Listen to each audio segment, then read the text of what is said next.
Sally Walker here, your hormone and slow age expert, and welcome to my Happy Health blog and welcome to Protein Week. Today I am going to look at the goods and the bads about red meat. So red meat is always up for discussion, but let's try and have a little look at what's good about it and what is potentially bad about it, okay? Let's start with the good. So the good things, red meat contains protein, absolutely. So somewhere around maybe 25, 26, 27 grams per 100 grams. Now what else does it contain? Well, it contains lots and lots of B vitamins. So there's B1, there's B2, there's B3, there's B6, there's B12. Wow. And it also contains something called lipoic acid or alpha lipoic acid, which is a major important antioxidant, and it's also very important for energy production. Contains also phosphorus, zinc, iron. So the iron here is what we call heme iron, so it's blood iron. And this is very, very easy for the body to absorb, okay? So we will absorb about maybe 90% of the iron which is in the red meats. But in comparison to how much we'll absorb from the plant life, like spinach. Spinach has quite a lot of iron, but this is non-heme. And we do not absorb that very well. And we definitely need to have vitamin C as well if we're going to have any chance of absorbing it. So if you are low iron, if you're anemic, if you're a lady in your fertile years that has a menstrual cycle and are bleeding once a month, then you potentially need to make sure that you're topping up with some iron. And some red meat is the best way to do it, absolutely. So then there's some really special stuff which is found in red meat. Is the creatine and the carnitine and the choline. So these are really, really, really important molecules for many, many different functions in the body. And there'll also be a little bit of vitamin D in the red meat, but we'll get more vitamin D in the organ meats, which are also red at the end of the day, aren't they? But there's lots of vitamin D there, especially in the liver.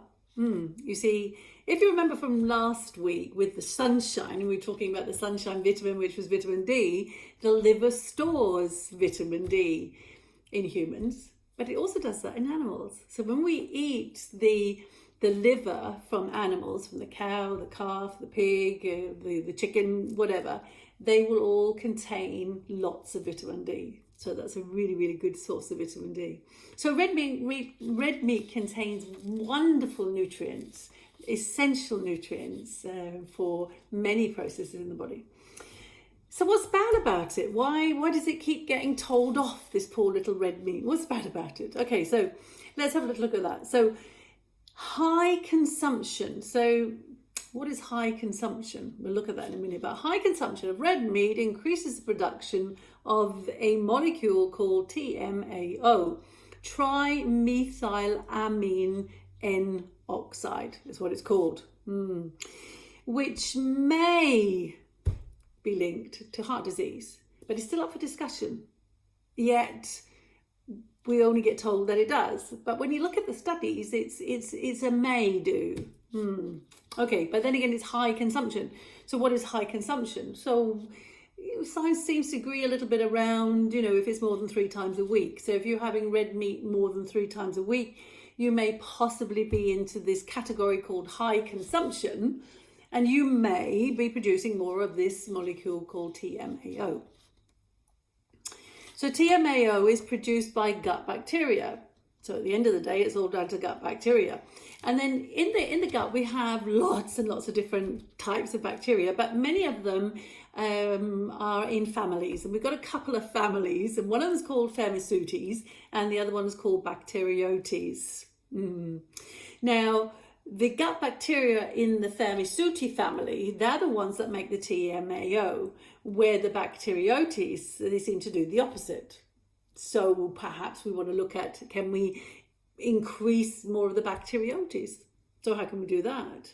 Well, if we start eating soluble fiber, for example, in fruits and veggies, that kind of thing, then we would perhaps encourage the growth of more of the Bacteroides family. But I've got another way you can do it as well. So studies show that balsamic olive oil and resveratrol, Now, resveratrol is found in red wine, or in red grapes, I should say, rather than red wine is found in red grape skins, are also shown to manage or decrease the TMAO. So that sounds great, doesn't it? Because with your steak, you're now going to drink a glass of red wine and you're going to use some balsamic and olive oil dressing on the salad which comes with your steak. And then you're going to manage the production of TMAO.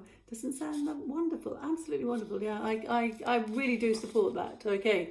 So yay, there you go. So the good things about the red meat is all the amazing nutrients. The bad things, well, it seems to depend on how much you're eating the red meat, and also depends on the gut bacteria as well as much as anything else. So there's lots of reasons why you should actually eat your red meat rather than avoid it. Happy hormones, happy life.